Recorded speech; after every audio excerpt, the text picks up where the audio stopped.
Hi everyone, Agustin here of Wigs Philippines, the original. Again, my name is Agustin. I am the wig maker here at Wigs Philippines, the original.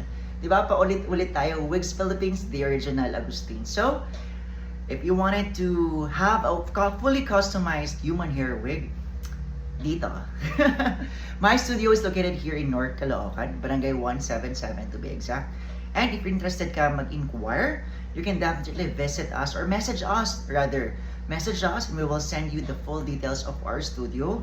By appointment lamang tayo because I make sure na one client at a time lang para to make sure na makukuha ko yung gusto ninyong mapagawa. And also, for privacy din. So I'm going to give you a demo of this wig. Alright, so this one is fully custom, even the color, even the size. So this one is for Miss Mia. Alright, so this is what the inside cap construction looks like. So ito yung ating cap. This one is in the cheaper version because if yung parting nyo, hindi nyo pinapalitan, no need to get free parting. Like, yeah, this one is in fixed parting and I don't think there's something wrong with it. It's just that, tama lang, you'll save money and it's more practical. Alright, so let's try it on. So as you could see, meron tayong, or should I say, wala akong suot na wig cap. So, full-on wig lamang ito. Alright. So this is how the wig looks on me. Alright.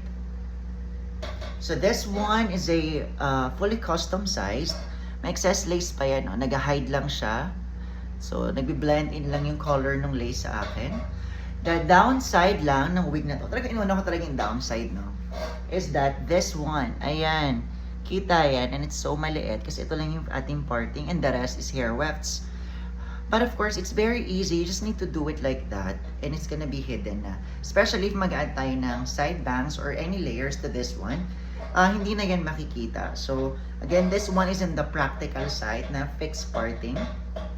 Alright, I'll show you the hair length. Ang haba niya. This one is around 24 inches. Pero ang order lang sa atin ni Miss Mia is at, I think 16 inches, so up to here lang. But of course, I want it longer kasi manipis na yung ends. So, if we cut this, fuller yung ends. Alright? So, I'm just showing you guys, or Miss Mia rather, how it looks like if hindi pa natin nakakat. But this one would look really nice if ever i-cut natin siya dito kasi fuller yung ends. Compare sa ends niya right now, sobrang nipis. Alright. So here's what it looks like at the back. Hirap talaga. Ayan, it's very flat on head kasi nga, para siyang bonnet. So fit na fit siya sa ulo ninyo. Ganda oh.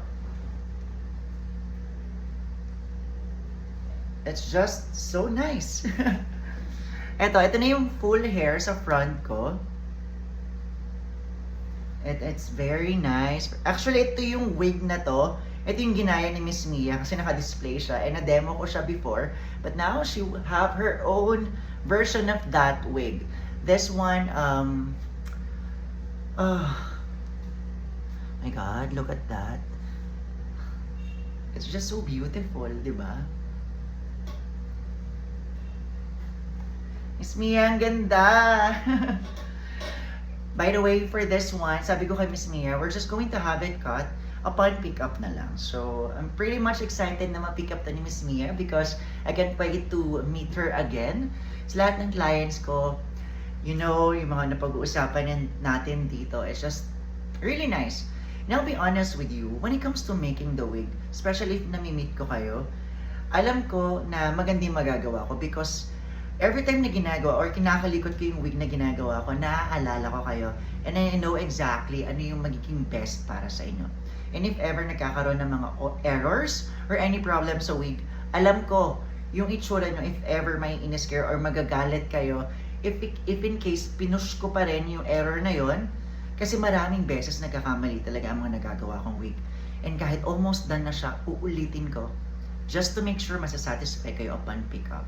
And even na pick up ninyo, I guarantee to you my customer service even after sales. Kasi naniniwala ako na walang ibang tutulong sa inyo and you don't need to explain yourself again regarding wigs. Kasi ako dapat sa akin yung binili, ako rin mismo bibigay ng any services regarding wigs. So pag nasira ang wig ninyo, or if you wanted to revamp it or to make it more healthier again, ako lang po ang inyong lalapitan and you don't need to explain it to other people. So since ako yung gumawa, alam ko yung mga treatment na ginawa rito and ano yung best na magiging solution if ever masira siya or you want to make it more beautiful again. So for this one, yan no, ganda. Grabe, I just love it. So this one is like a natural color, actually natural color, and then lighter at the ends.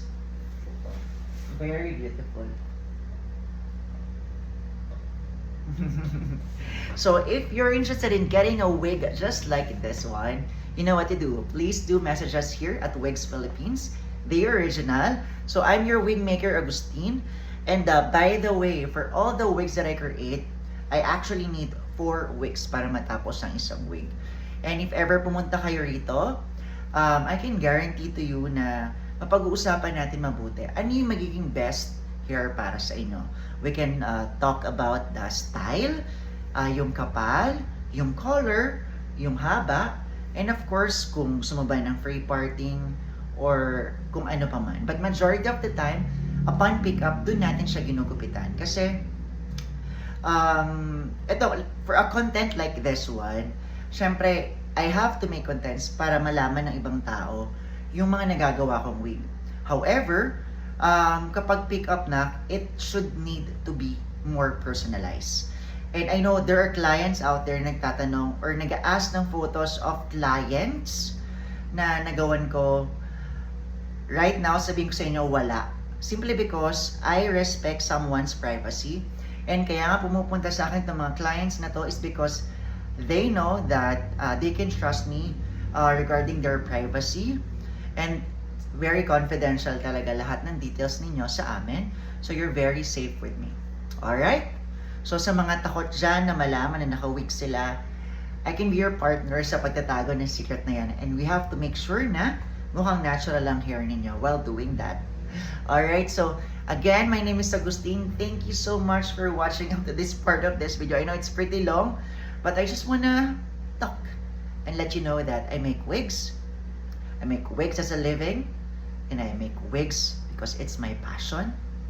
And recently, I found it that it's my purpose.